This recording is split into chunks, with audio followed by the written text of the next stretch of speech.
Imagine you do what looks like a perfect skin graft on a burn patient. You measure the defect, you harvest the tissue, you sew it in with just perfect tension, and you step back. Yeah, and you think you're done. Right. Like in the world of orthopedics or basic carpentry, you would be done. The structural hole is closed.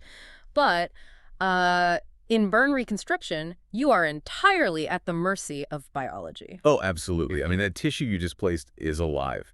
It is Yeah. incredibly angry, and it's about to spend, the next 6 to 12 months aggressively trying to shrink and tether your patient's body. Exactly. It's a relentless cascade. So, welcome to this rapid fire revision deep dive. If you're listening to this, you're a resident gearing up for your FRCS plastic surgery board exams or, an equivalent hurdle. And you already know the basics, so we're skipping the textbook fluff today. Yeah, no fluff. We're hitting the high yield consultant level facts on burn reconstruction and scar management. I'll be throwing the clinical scenarios at you, and together we're going to break down the precise, mechanistically sound answers the examiners actually demand to hear. That is exactly the approach to take. Because, the examiners don't just want to know what you'll do. They want to know the physiological rationale behind why you're doing it. Right, how it impacts the patient's long-term trajectory. Yeah. So let's start before we even, pick up a scalpel for reconstruction. The overarching philosophy of burn care is that function, comfort, and cosmesis are all deeply intertwined. Yeah, you can't separate them. But to get a good result, you first have to prevent the devastating sequelae from setting in. So on the ward, how are we preventing contractures right out of the gate? Well, prevention dictates everything. You must establish strict, rigorous positioning and splinting from literally day one. Just to counteract those anticipated vectors of scar contraction. Yeah, Right? exactly. And when you do perform your initial grafting, the absolute exam essential here is the use of thick sheet grafts, unmeshed whenever clinically possible. Especially on the high rent districts, right? The face, the neck, the hands. Precisely. Because those areas have the highest aesthetic and functional demands. And, a thick sheet graft undergoes significantly less secondary contraction compared to a meshed graft. Plus, you absolutely must respect the facial aesthetic subunits. Like, you don't just patch a hole on the cheek, you replace the entire aesthetic unit if necessary. Yeah, to hide the seams and prevent those terrible trapdoor deformities.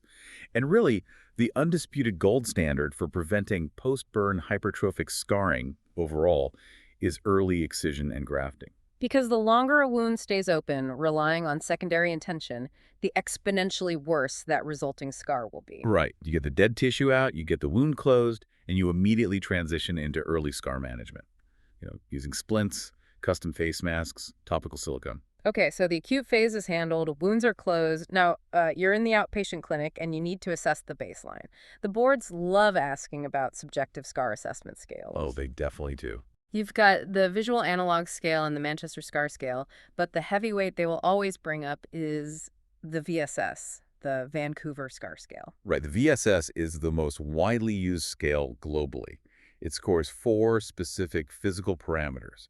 That's vascularity, pigmentation, pliability, and height. Right, which gives the multidisciplinary team a standardized vocabulary to objectively discuss the scar. Exactly. It gives everyone a common language. But here is where you really have to push back in Aviva, because this is a massive trap for candidates. Oh, totally. The VSS is heavily relied upon, but its blind spots are absolutely glaring. If you just recite the VSS parameters, you sound like a junior. What does the scale specifically fail to measure that actually matters to the patient? That is the exact clinical distinction examiners are looking for because the VSS completely fails to measure the total body surface area of the Right, so TBSA is ignored. And it tells you nothing about the functional disability that the scar is causing across a joint.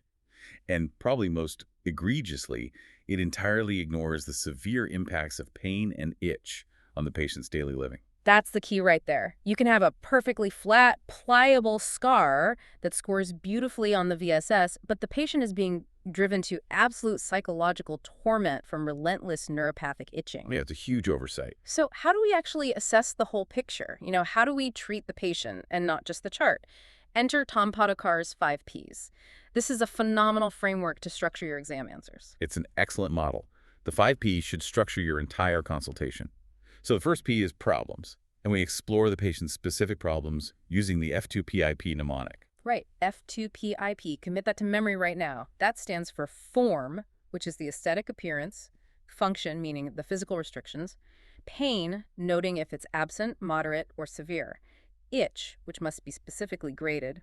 And finally, psychological issues. Exactly how this trauma alters their daily life and self-image. So that's problems. What are the other four Ps? So once you have fully documented the problems, you move to priorities. You must ask the patient how they rank these issues, like what is their most urgent, debilitating need? Then possibilities, right? What are the actual realistic surgical or non-surgical treatment options? Yep.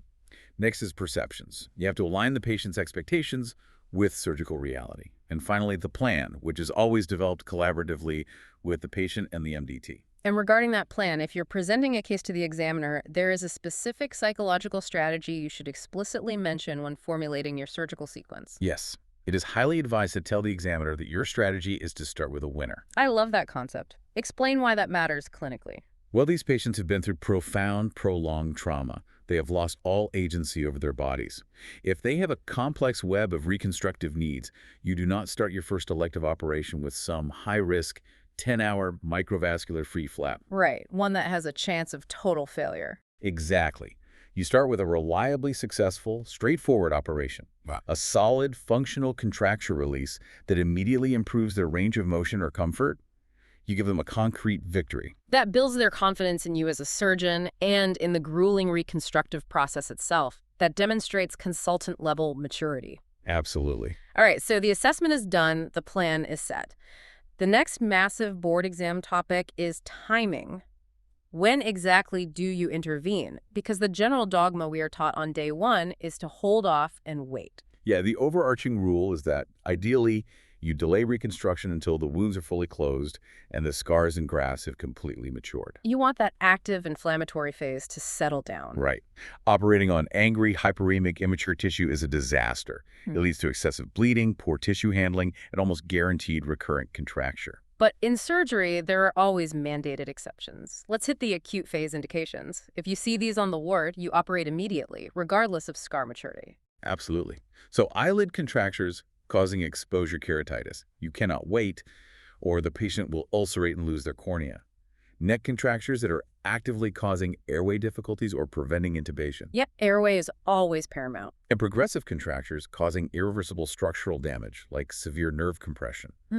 Oh, and severe microstomia, where the perioral scarring is so contracted they physically cannot eat. Those are the undeniable acute emergencies. Now, the intermediate phase, this is the gray zone. The patient is out of the acute woods, their wounds are healed, and they are deep into intense physical rehabilitation. This phase is incredibly challenging to manage because surgery in the intermediate period is often required paradoxically because the patient is actually making gains with their physical rehab. Right. Think about it like this. It's like trying to tailor a suit while the wearer is actively running and growing.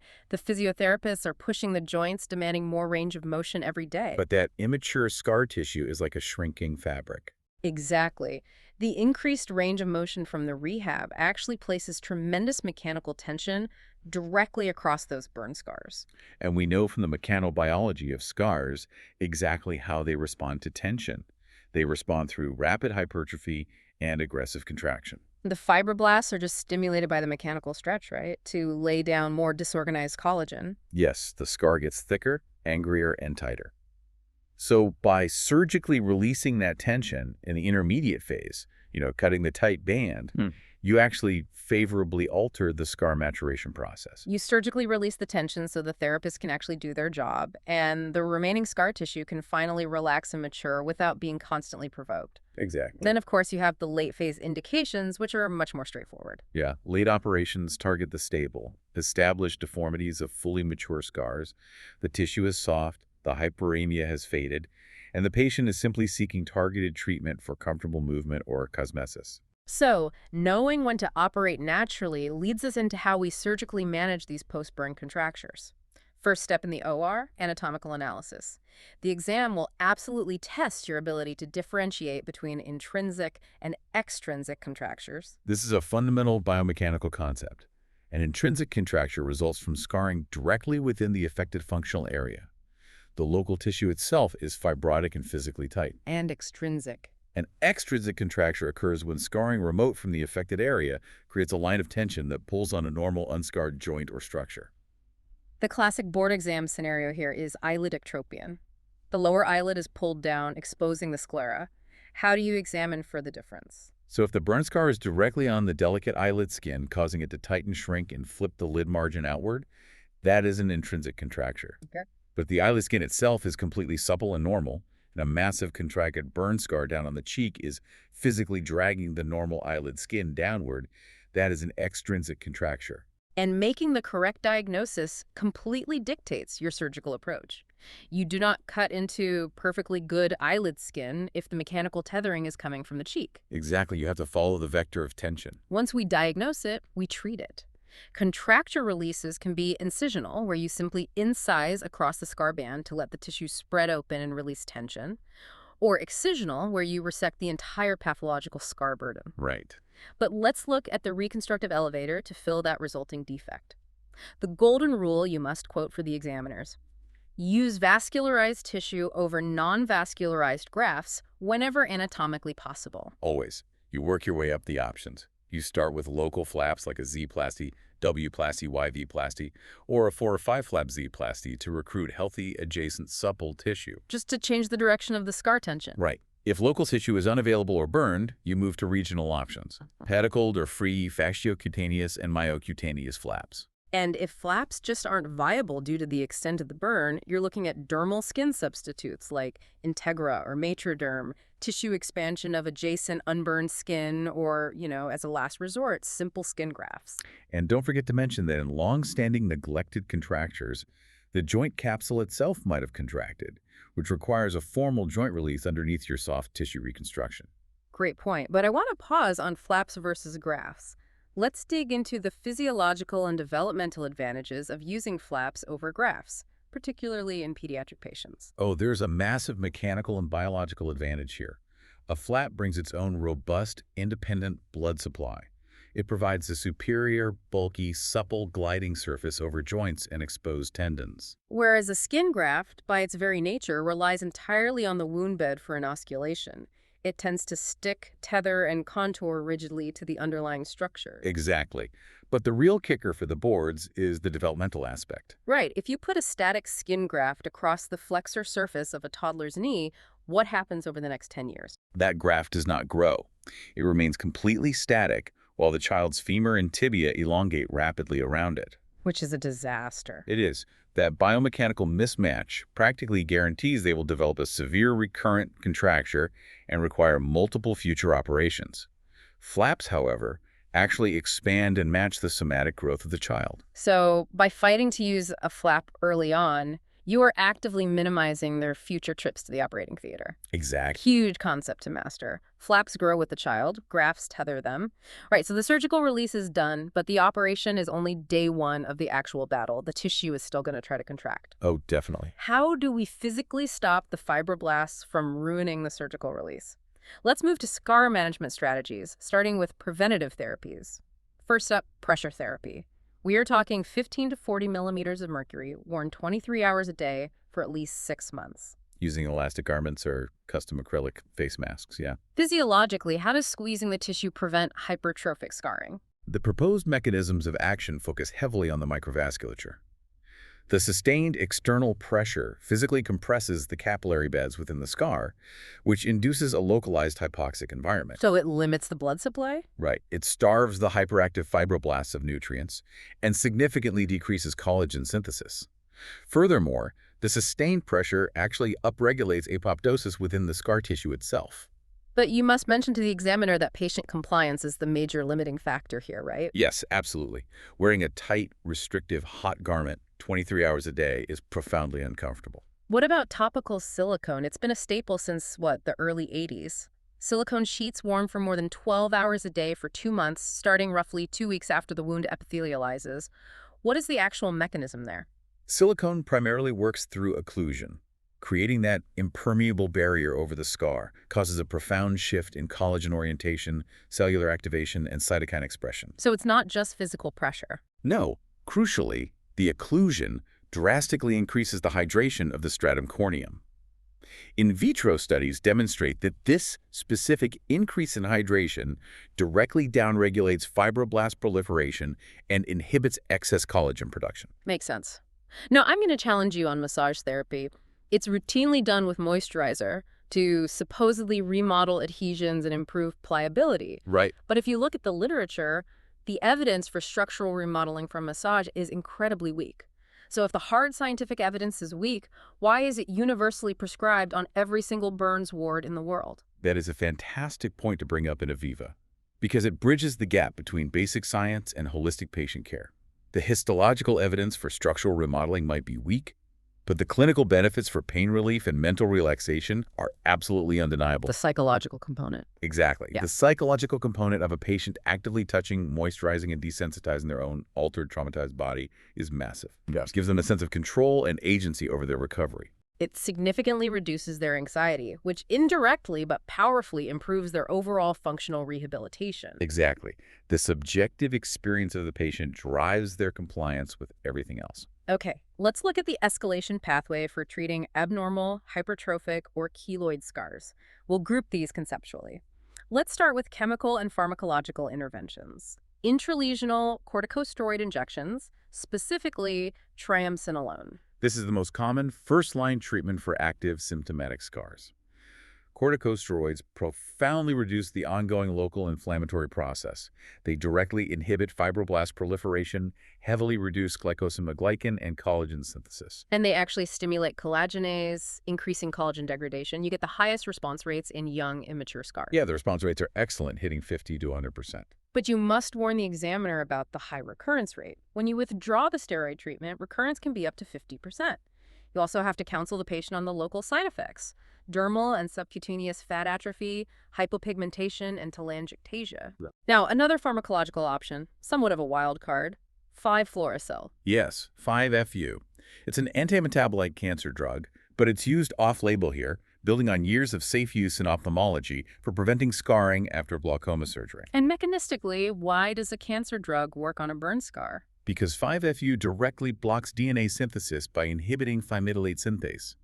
This essentially starves the rapidly dividing fibroblasts of the fundamental nucleotides they need to proliferate and build collagen. And systemic absorption from intralesional injection is minimal. It is, but you must note that female patients absolutely must use reliable contraception during treatment due to teratogenicity.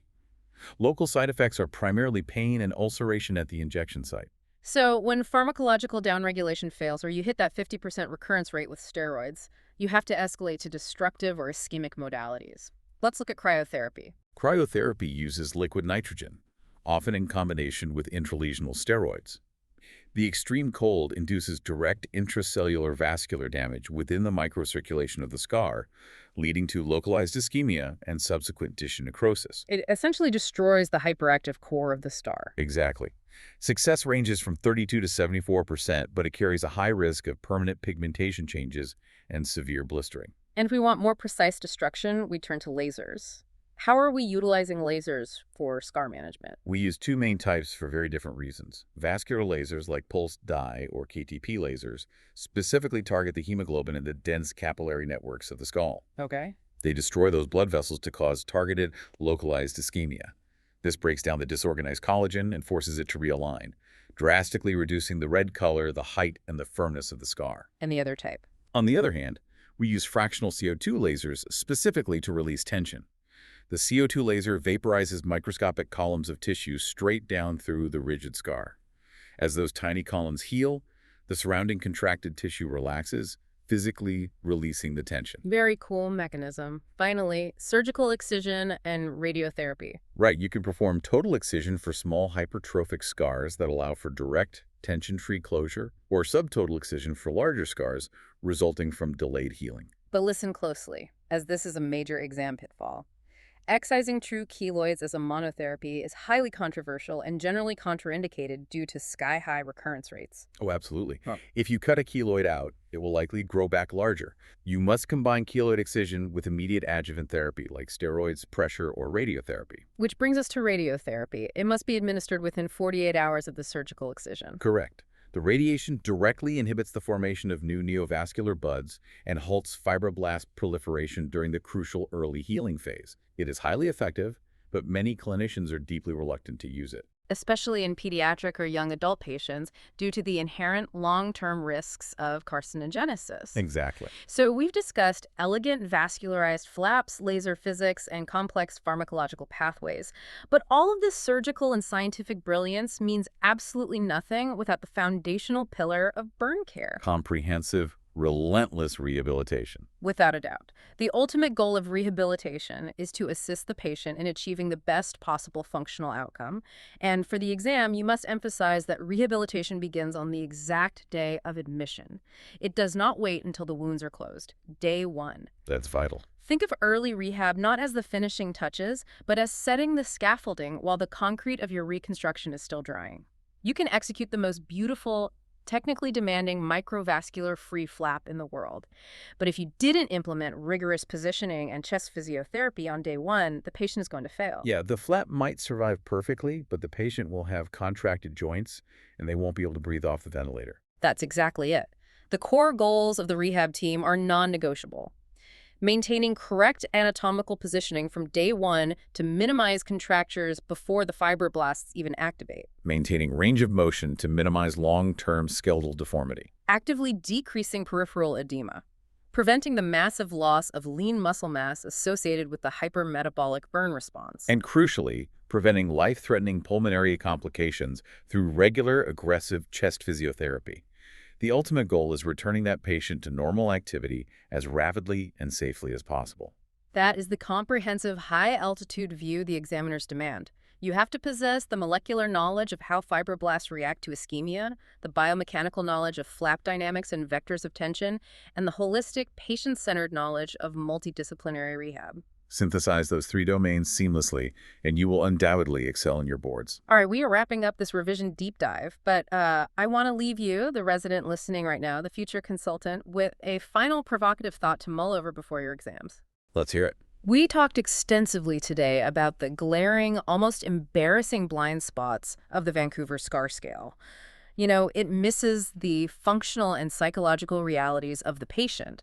So, considering those massive flaws, how might your generation of plastic surgeons develop a new, universal assessment tool? That is a great question. How do we build a metric that finally quantifies the functional disability across a joint and the devastating psychological torment of chronic itch, rather than just pulling out a plastic ruler to measure scar height?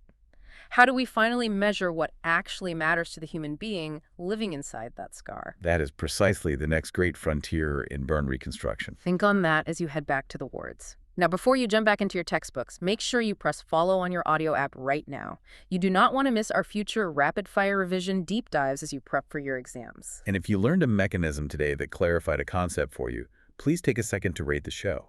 It genuinely helps us keep creating this high-yield content for you. And if you are serious about taking your exam prep to the absolute highest level, get a premium subscription. Yes, the premium subscription gives you immediate, exclusive access to our Surgical Journal Club and our Advanced Clinical Cases deep dives. You'll absolutely want those tools in your corner as the exam approaches. Finally, drop down to the show notes and leave a comment or leave a specific, tricky exam question you are currently struggling with so we can tackle it and break it down for you in a future deep dive. Keep grinding, keep the dynamic reality of that tissue in mind, and remember that sometimes the best surgery is the one that lets the patient keep running. We'll catch you on the next deep dive.